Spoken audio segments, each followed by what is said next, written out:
Well, this is a surprise for Jane. I've always heard from you that we needed to take care of animals, environment, and the people. And here in that room, we've got people acting for the environment, for people, and for the animals. You've always taught us that everyone counts. And our idea today was to gather this community that is all acting together. So we're so glad to have you here and to be able to discuss and spend time together.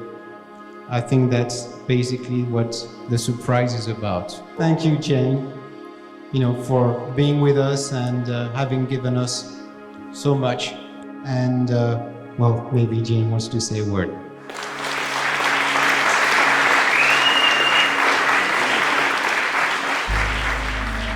First of all, how exciting to see all of you.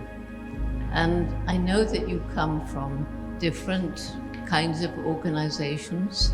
Some of you care about protecting animals in the wild, conservation. Some of you care about animal welfare in captivity. Some of you care about protecting and restoring different kinds of environments. And some of you care about the condition of some people around the world. How did JGI get to be the kind of organization it is today? From a young woman who had not been to college, going out, meeting Dr. Louis Leakey, and being offered the opportunity of going to be the first person to study wild chimpanzees in what is now Tanzania.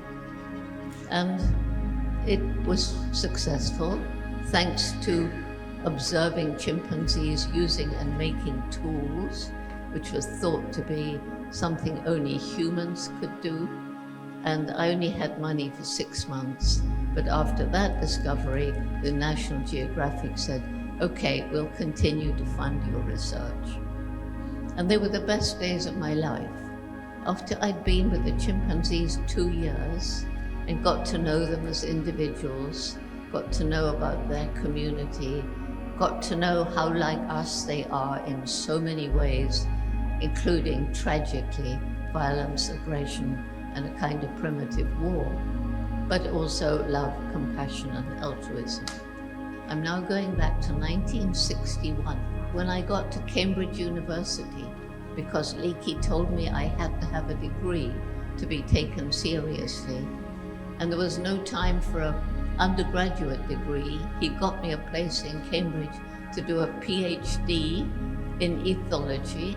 I didn't know what ethology meant. And so when I got there, you can imagine I was very nervous. So how did I feel when all these learned professors told me I'd done everything wrong? I shouldn't have given the chimpanzees names. They should have had numbers. I couldn't talk about them having personalities or minds or emotions because those were unique to humans. But now many of you will agree. I had a wonderful teacher when I was a child, and that teacher was my dog, Rusty. We are not the only beings with personality, mind, and emotion. So why did I leave? I learned in 1986 that chimpanzees across Africa were decreasing in number. Forests were being destroyed everywhere. By then there were 6 other chimp study sites. And I learned a lot about the threats to chimpanzees and other animals out there. And I realized there was the terrible poverty, the lack of good health and education, and the degradation of the land as it was over-farmed, moving out into the forest. And now we know that close connection between wild animals and humans can lead to new diseases. Why were they cutting down the trees? To get money from charcoal or timber, or to make more land, to grow more food. And it hit me, if we don't help these people to find ways of making a living without destroying the environment, we can't save chimpanzees, forests, or anything else. And that began the Jane Goodall Institute's method of community-led conservation. Sitting down with the local people, what did they want? They wanted to grow more food, they wanted better health and education for their children, which is where we began.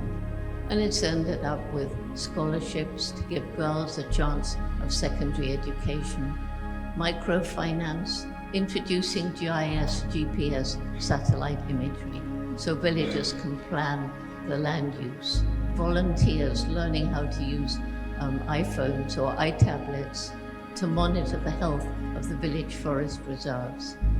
So that program has now been super successful because the villagers understand that protecting the environment isn't just for wildlife, it's for their own future. So they've become our partners in conservation. Every single individual matters. Every single individual has a role to play. And we decided, because I'd learned about everything being interconnected in the rainforest, that every group of roots and shoots would choose 3 projects. One to help people, one to help other animals, one to help the environment. And yes, we have Roots and Shoots is now in around 70 countries around the world. So that's how we got to be who we are today. And I hope this evening, as everybody's come together, we can make new partnerships, make new friends, because we have to get together. All these problems are interconnected. And we need everybody coming together and talking about the different things that they're doing, seeing how they connect with each other, so that as a whole, we can move out to make this a better world for our children and theirs. So thank you, Pia, thank you, Galit, for bringing everybody together tonight. We all know the mess the world is in, politically, socially, and environmentally.